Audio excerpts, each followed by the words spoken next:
Pune Mumbai express हायवेवरून विदेशी दारूची अवैधरित्या वाहतूक करणाऱ्या कंटेनरवर राज्य उत्पादन शुल्क विभागाने धडक कारवाई केलेली आहे।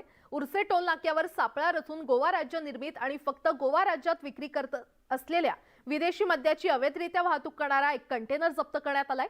या कारवाईमध्ये तब्बल 47,52,000 रुपये किमतीची विदेशी दारू आणि कंटेनर असा एकूण 62,68,000 रुपये किमतीचा मुद्देमाल जप्त करण्यात आलाय। या प्रकरणी तिघांना अटक करण्यात आलेली आहे।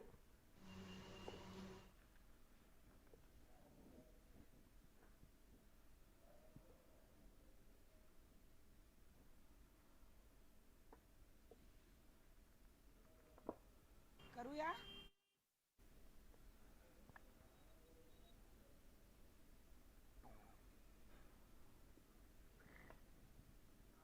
तर उर्से टोल नाक्यावर सापळा रचून ही कारवाई करण्यात आलेली आहे। 47.52 लाखांची विदेशी दारू जप्त करण्यात आलेली आहे। विदेशी दारूची अवैधरित्या वाहतूक इथे सुरू होती आणि पोलिसांकडून सध्या आरोपींना अटक करण्यात आलेली आहे आणि पुढील तपास देखील सुरू करण्यात आलाय।